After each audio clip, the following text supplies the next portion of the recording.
Fitness और health की अगर बात की जाए तो ईद उल अज़हा में अभी 2 महीने से भी कम वक्त रह गया है। मैं तो ये भी देख रही हूँ तला कि लोगों ने जानवर ख़रीदने भी शुरू कर दिए हैं, क्योंकि वो कोशिश करते हैं ना कि जानवर की 2 महीने खिदमत की जाए, उसके बाद फिर उसको असल कुर्बानी का तरीका यही है। बिल्कुल, जानवर से प्यार होना चाहिए। बिल्कुल। तो अब ऐसी सूरत हाल में एक कॉन्गो वायरस जिसकी हम बार बार बात कर रहे हैं, उसका जो है मामला वो कुछ ऐसे है कि रेशो बढ़ता जा रहा है, सर उठाना शुरू हो गया है। गुज़श्ता 10 दिनों में कॉन्गो वायरस से मुतासरा 4 मरीज़ इंतकाल कर चुके हैं, जिसके बाद मुल्क भर में हेल्थ एडवाइजरी जारी कर दी गई है। कॉन्गो वायरस का शिकार कराची के इलाके नाज़माबाद का मोहम्मद आदिल और कोयटा में अफगान खातून भी इस मरज़ से जान से हाथ धो बैठे हैं। आखिर ईद उल अज़हा से पहले में कौन सी एहतियात बरतनी होगी, इस पर क्या ख्याल है? तला बात हम करते हैं, डॉक्टर साहब भी हमारे साथ होंगे। डॉक्टर सईद ने हमें ज्वाइन किया है, अभी कुछ ही देर में होंगे। उन्हें कोशिश करें, ट्राई कर रहे हैं कि वो हमें मिल जाएं।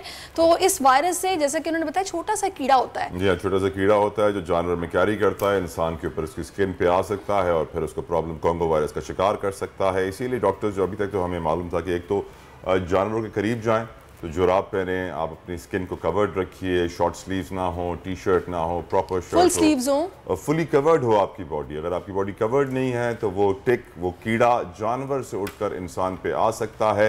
ये मच्छर की तस्वीर है, I don't know if it's the same कीड़ा और नॉट, लेकिन कॉन्गो वायरस का जो कीड़ा है वो थोड़ा सा बड़ा भी होता है, बिल्कुल छोटा नहीं होता है, टिक की तरह यानी जूं की तरह नहीं होता है, उससे थोड़ा बड़ा होता है और ये जानवरों से इंसानों में जाता है और फिर इंसानों के लिए बड़ी मुश्किलात हो जाती हैं। कराची में ऑलरेडी केसेस रिपोर्ट हो गए हैं। अभी तो मवेशी मंडी सजी नहीं है, वहाँ रश हुआ नहीं है।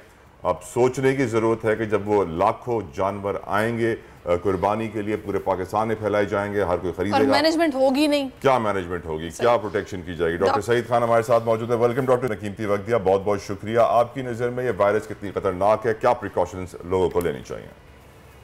जी, वायरस के बारे में ये है कि जो भी इन्फेक्टेड पर्सन है उसमें काफ़ी लोग, अगर वो सही टाइम पे हॉस्पिटल ना पहुंचे और एहतियाती तदाबीर ना करे तो उनकी मौत भी वाक़या हो सकती है। तो 25 से 30% लोग इसमें मौत का शिकार होते थे। इसलिए ज़रूरी है कि अपनी एहतियाती तदाबीर लाजमी अपनाया जाए। स्पेशली अभी ईद आने वाली है तो काफ़ी लोग जो है जानवरों को देखने जाते हैं, उसके साथ हाथ टच करते हैं। हमारे यहाँ ये कल्चर है कि जानवर के दांत देखने जाते हैं, कि दांत देखने उसको हाथ लगाते हैं। तो ये इसमें लाजमी एहतियात करनी चाहिए कि कम से कम जो है ना ग्लव्स लाजमी पहने, मास्क का इस्तेमाल करें अगर जब भी हम इस तरह की। डॉक्टर साहब, आपने वैसे बड़ी कंजूसी की है ये कहने में कि दांतों को हाथ लगाते हैं। आपको तो मालूम है जानवरों से इतना प्यार होता है, हर जगह हाथ लगाते हैं।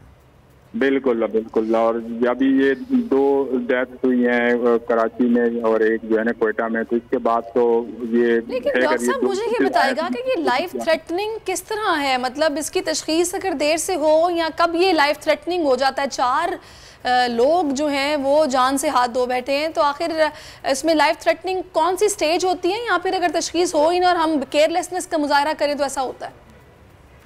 अगर बर वक्त तशखीस हो जाए और पेशेंट जो है हॉस्पिटल चला जाए और उसको तिब्बी इमदाद प्रोवाइड की जाए तो यकीनन इसकी जान बचाई जा सकती है। लेकिन अमूमन ये देखने में आया कि लोग जो है इसको नॉर्मल लेते हैं, इसको सीरियस नहीं लेते, या काफ़ी गोद देहातों में इसके पेशेंट ज़्यादा होते हैं। तो जब वो शहर पहुँचते हैं तब तक उनकी हालत काफ़ी गैर हो चुकी है, बहुत देर हो चुकी होती है।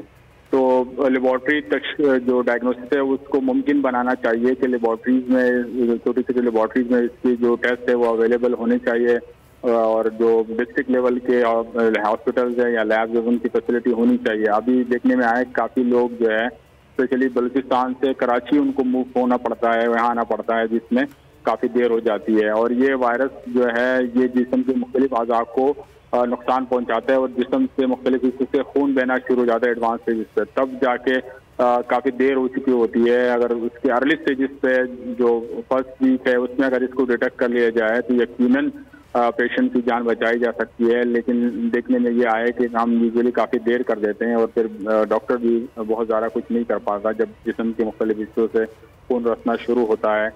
तो डॉक्टर साहब एक तो हमें मच्छर जब काटता है तो हमें पता है कि वो किस तरह का निशान होता है, इसका जो काटने के बाद जो निशान होता है वो भी बिल्कुल वैसा ही होता है या कुछ मुख्तलिफ होता है? ये थोड़ी सी गलतफहमी है कि सिर्फ काटने से ये होता है। ये जानवर डायरेक्टली और इनडायरेक्टली ये बीमारी फैल सकती है। मतलब जो जानवर का खून है, उसका गोश्त है, उससे भी अगर जिस्म में हमारे कट कहीं लगा हो उसमें ये चला जाए तो वायरस में मौजूद होता है। और अगर इस वायरस के जानवर को खा लिया जाए तो क्या उससे भी? खाने से डायरेक्टली नहीं होता, लेकिन जब पकाने के मराहिल होते हैं, जब कच्चा इस वक्त गोश्त एक्सपोज हो रहा है तो उस स्टेजेस पे वायरस मुंतकिल, जब पक जाए तो जाहिर बात है वायरस किल हो जाता है। ये वायरस काफ़ी नाजुक है और गर्म करने से मर जाता है। लेकिन जो अर्ली स्टेजेस है कुकिंग के, जो उस वक्त अगर आप कच्चे गोश्त को टच करते हैं, उसमें वायरस हो और हाथ में कोई नजर ना आने वाला जख्म हो तो उसके थ्रू ये ट्रांसमिट हो सकता है। सईद साहब, आपकी नज़र में दुनिया में वायरसेस इतनी बढ़ क्यों रही हैं? कॉन्गो, मंकी, कोविड, हर तीसरे चौथे दिन हमको नई वायरस का सुनना पड़ता है। आपकी नज़र में क्या रीज़न है? देखें, दो चीज़ें हैं। एक तो हमारी नॉलेज थोड़ी सी बढ़ रही है कि हमें पता चल रहा है कि उस बीमारी का नाम क्या है। वो पहले से वो चीज़ मौजूद थी, हमें नहीं पता था। अब ये कि डायग्नोसिस है, अवेयरनेस है, तो उसके बारे में हमें पता चल जाता है कि ये बीमारी। अदरवाइज ये होता था कि वो बंदा किसी वजह से मर जाता था, हम उसको कोई खास नाम नहीं दे पाते थे किस वजह से डेथ हुई है। तो अब तक जो नॉलेज और अवेयरनेस है वो है। दूसरी साइड पे इसका उल्टा है कि हम बहुत सारी चीज़ों का एहतियात नहीं करते, इन्फेक्शन फैल रहे हैं, सफाई सुथराई का खास ख्याल कोई नहीं रख रहा। इस तरह के कोई सिस्टम नहीं है।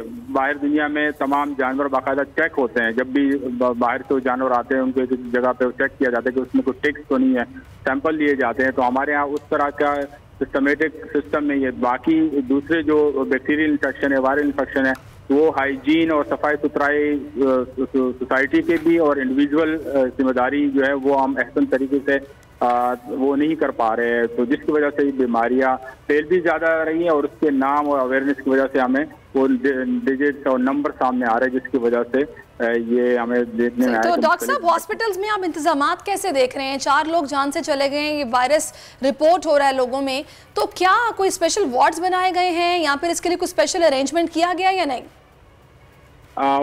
देखिए, हॉस्पिटल्स में तो इंतजाम अपनी जगह सही है, मतलब, लेकिन हॉस्पिटल जब पेशेंट आता है वो तो एक लास्ट स्टेज है। उससे पहले हमें कोशिश करना है, जो prevention is better than cure, कि हमें ना प्रिवेंट करना है। ये बीमारी प्रिवेंशन की बीमारी है, इसको होने नहीं देना।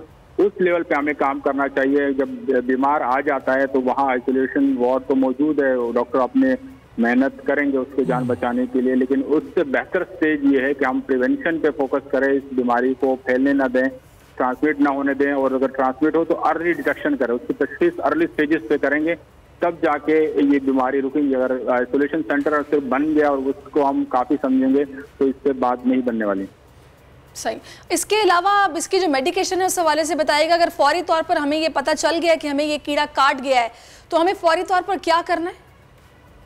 ये बिल्कुल अहम सवाल है। अगर इस तरह के आप किसी को भी डाउट हो कि उसका इस तरह के जानवर से या पेशेंट से इंटरेक्शन हुआ जिसमें ये बीमारी है, तो उसको लाजमी फर्स्ट इंस्टेंस में उसको डॉक्टर को लाजमी दिखाना चाहिए और अपने टेस्ट कराने चाहिए और ऑब्जर्व करना चाहिए कि उसके जिस्म में ऐसे कोई तब्दीली तो नहीं, बुखार तो नहीं हुआ, तेज बुखार नहीं हो रहा, कहीं से जिस्म की किसी से दांत वगैरह से या कई जगह मसूरत से वहाँ को खून तो नहीं निकला। डॉक्टर साहब, जिस तरह कोविड आया था तो हमें बताया गया था कि इसका इलाज सिर्फ पैरासीटामोल है, कि आपको सिर्फ पैनाडोल खानी है और आपको खुद को क्वारंटीन कर लेना है। इसकी मेडिकेशन भी कुछ इसी तरह की है या फिर कुछ अलग से वैक्सीन भी है और इलाज भी है?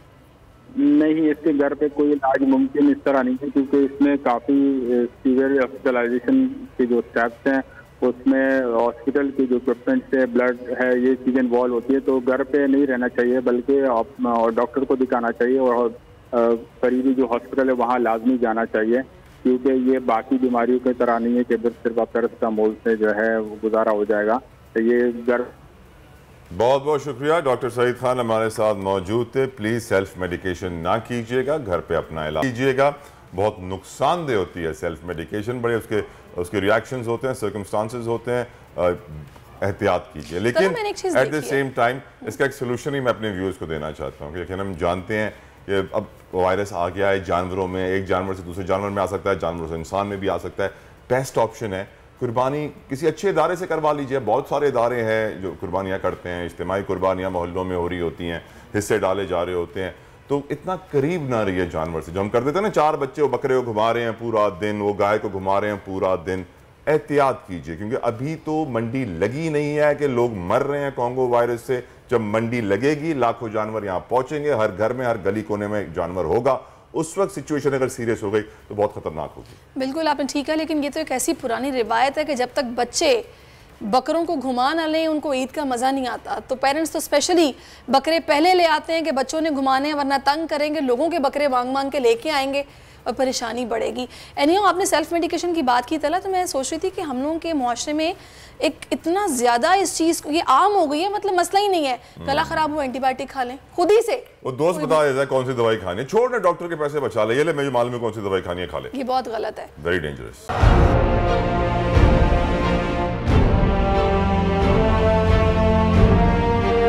अदालती अहकामात के बावजूद कराची में शुएब शेख के घर को गैर कानूनी तौर पर मिसमार कर दिया गया है। बोल के खिलाफ इंतकामी कार्रवाइयों में तेजी, कराची में को चेयरमैन शुएब शेख का घर गिरा दिया गया। बोल के खिलाफ इंतकामी कार्रवाइयों का सिलसिला जारी है। सिंध हुकूमत की अदालती अहकामात की खिलाफ वर्जी, सिंध हाई कोर्ट का स्टे ऑर्डर नजरअंदाज।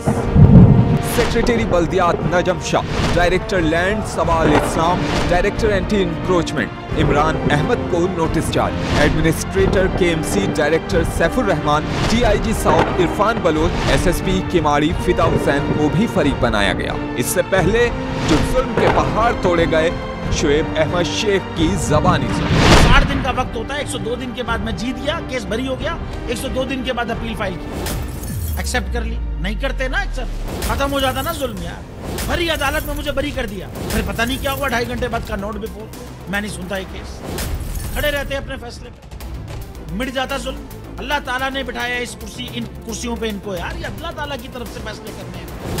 तो या तो ये फैसले आएंगे, जुल्म मिट जाएगा, या कौम खड़ी हो जाएगी जुल्म के खिलाफ। हर मुश्किल के बावजूद बोल हकीकी सहाफत करता रहेगा।